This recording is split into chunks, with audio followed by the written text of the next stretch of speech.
Hey everyone, we're live at PAX East 2020. It's Finn here for the SDGC, talking to Kitty with Disc Room, and you guys don't even have a team name yet. No, it's just DW, it's Terry Feldman, Dose1, and myself, Kitty.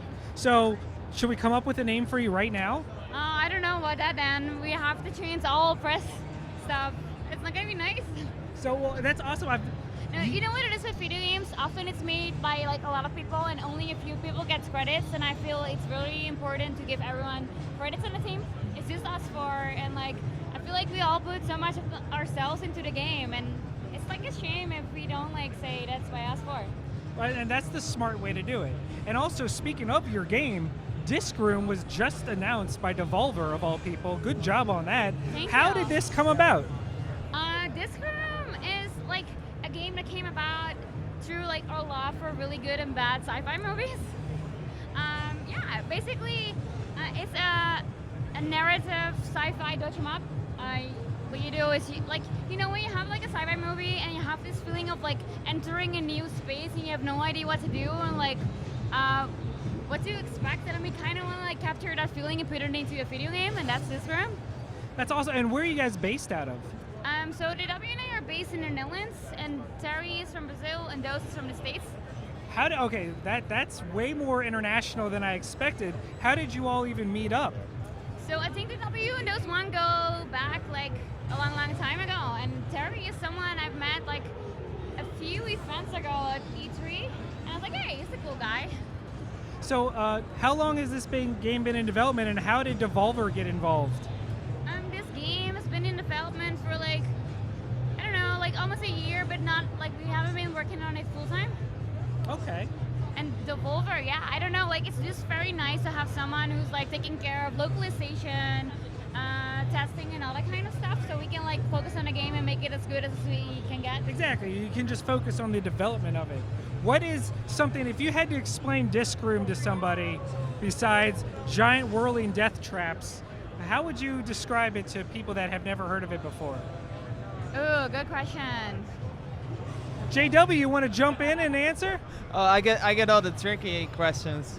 No, so the year is 2089. A giant disk appears in orbit of Jupiter, and this lone scientist enters, and that's you. And it's filled with deadly saw blades. I think that's the pitch, you know. And we try to have fun with that and turn it into like a really simple game with a lot of depth.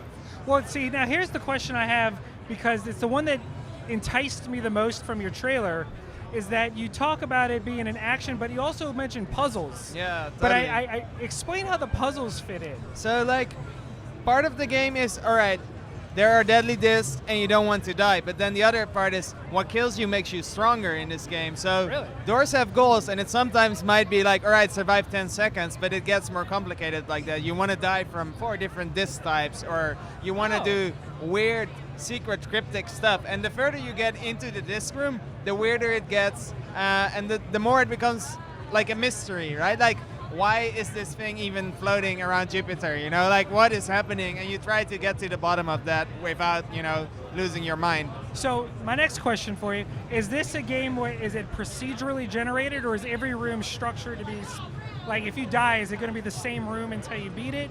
Or is it more like a roguelike? So it's not a roguelike, but, and the rooms are designed, but unlike, you know, like a really difficult platformer where the levels are always the same, the way the discs move is always different. So it's not about muscle memory, it's about reflexes and, you know, understanding what is happening. Gotcha. So it's like, it's a weird game, you know, we can't really put it in a box, and I think that's also what really excites us That's a about good part. it. So when is it coming out? 2020. Just 2020. This year. That's awesome. The second they Could announce be this tomorrow, game, it could be Christmas. Is it tomorrow? No. You have to tell us. It's, if it's it not. is. Okay. It's not tomorrow. I was going to say, you did not a great job of letting people know about it. No, the second this was announced, I got very excited to come see it. This is right up my alley. Awesome. So I know you're busy because you're in the middle of one of the busiest booths at PAX. I have one more question to ask of you, and it's the hardest one yet. We're going to go in order. If you have to choose, cake or pie? Ooh, I'll go with pie. Apple pie is one of my favorites. cake or pie, JW? I'm a minimalist. I'm a cake person. Oh, 50% of you is cool. Wow. Can I drop the mic? Oh, you can, but it's his, and he'd be very sad. No, but thank you. Where can people go to follow the development and follow you guys? You can go to discroom.com and it will have everything you'll need to know about this game. Awesome. Yeah, thank you so Thank much. you so much for talking to us. Cannot wait for it.